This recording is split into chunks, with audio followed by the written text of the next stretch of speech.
ছেলে কথা শেখার আগেই শিখেছে দাবা খেলা। প্রথমে মোবাইলেই খেলতেন, পরে মাত্র 2.5 থেকে 3 বছর বয়সেই বোর্ডে দাবার চাল শিখে ফেলে। বিস্ময়কর এই তথ্য জানালেন আফনানের মা। ছেলের বয়স এখন মাত্র 6, অথচ এরই মধ্যে জাতীয় পর্যায়ের দাবা প্রতিযোগিতায় অংশগ্রহণ করে জয়ও ছিনিয়ে এনেছে এই ক্ষুদে প্রতিভাবান দাবাড়ু। আপনার নাম কি?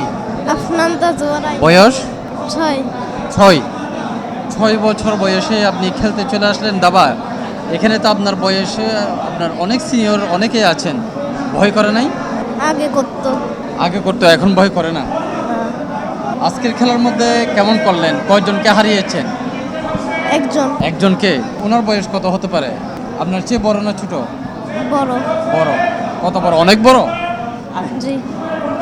দাবা খেলা কার কাছ থেকে শেখা হয়েছিল? আমার ভাইয়ের কাছ থেকে। কার কাছ থেকে? আমার ভাইয়ের কাছ থেকে। ভাইয়ের কাছ থেকে।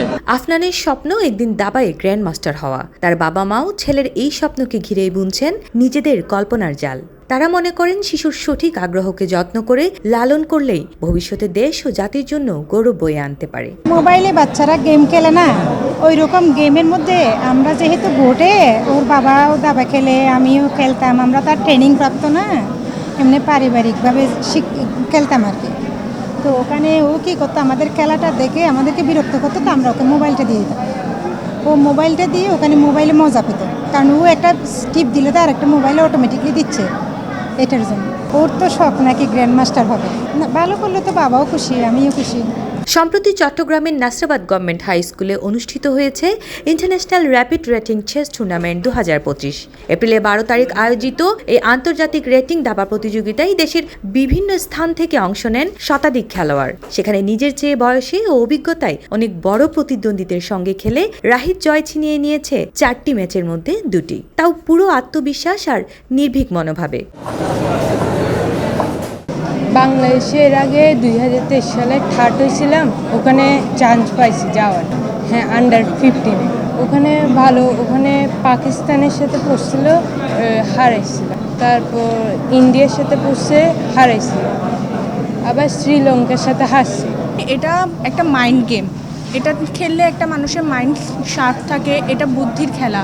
মাঝে মধ্যে এটা আসে, মাঝে মধ্যে মনে হয় না এটা অনেক ইজি ট্যাকটিস একটা গেম। অবশ্যই এটা আমার প্রিয় একটা খেলা। এমন টুর্নামেন্ট নতুন প্রজন্মকে দাবার প্রতি আগ্রহী করে তোলে এবং তাদের সৃজনশীলতা ও কৌশলগত চিন্তাধারার বিকাশ ঘটায়। টুর্নামেন্টে 50,000 টাকার প্রাইজ পুল ছিল, যা স্কুল ভিত্তিক আয়োজন হিসেবে বেশ উল্লেখযোগ্য। আমার দাবা বিশেষ করে ভালো লাগে হচ্ছে এই যে আমাদের মস্তিষ্কটা সক্রিয় থাকে, আমাদের ব্রেনটা চলে। যে যেমন ধরেন আমাদের দাবা খেলতে থাকলে, নিয়মিত দাবা খেললে আমাদের মস্তিষ্কের উপর মানে কোনো কিছু ক্রিয়েটিভিটিটা বাড়ে, তো আমাদের ক্রিয়েটিভভাবে চিন্তা করার ক্ষমতাটা বাড়ে। এছাড়া অবসর সময় দাবা খেলি টাইম পাস করার জন্য। সব কিছু মিলাই ভালো লেগেছে, বিকজ অফ এখানে পরিবেশটা আমরা আগে কখনো এরকম স্কুলে খেলি নাই। বিভিন্ন স্টেডিয়াম বলেন, ঢাকায় বলেন খেলছে, কিন্তু এরকম স্কুলে কখনো অ্যারেঞ্জ হয় নাই। ফার্স্ট টাইম, খুব ভালো লাগলো আর খুব সুন্দরভাবে সব কিছু পরিচালনা হচ্ছে। আফনানের মতো ক্ষুদে প্রতিবাদের অংশগ্রহণ এবং সাফল্য প্রমাণ করে সঠিক দিক নির্দেশনা আর অনুপ্রেরণা পেলে শিশুরা যে কোনো অঙ্গনে অসাধারণ সাফল্য অর্জনে সক্ষম। দাবার মতো মানসিক খেলায় আফনানের এই পদচারণা ভবিষ্যতের এক উজ্জ্বল সম্ভাবনার নাম হয়ে উঠেছে। কিন্তু গভর্নমেন্ট পৃষ্ঠপোষকতা না ফাইলে আসলে দাবার মধ্যে স্পন্সর যথেষ্ট অভাব, যার কারণে চট্টগ্রামের দাবারও আগে যেতে পারে। চট্টগ্রামের মধ্যে যথেষ্ট মেধাবী দাবারও আছে। এই যে এখন ঘুরে বল গেলে বয়স সর্বোচ্চ 12 বছর হইব, 12 কি 14 বছর বয়স হইব। চরম ফাইট দিয়ে, মানে নট ইজি টু ডিফিট হিম। একেবারে তারা ডিফিট করতে খুব সহজ নয়। এই যে ছোটো বল শিখের প্র্যাকটিস করেন, দাবার যথেষ্ট উন্নতি হইব। এবং পাশাপাশি বিভিন্ন আর্থিক প্রতিষ্ঠান যদি স্পন্সর করে, আর চট্টগ্রামের দাবা অনেক আগে যাবে, অনেক আগে যাবে। এই পর্যন্ত চিটাগংয়ে কোনো স্কুল এরকম এককভাবে টুর্নামেন্ট করতে পারেনি। আমরাই প্রথম চট্টগ্রামে যারা এত বিশাল করে একটা টুর্নামেন্ট করছি, 2টা ক্লাবের সহযোগিতায়, পাশাপাশি কোনো বড় একটা স্পন্সর ছাড়া।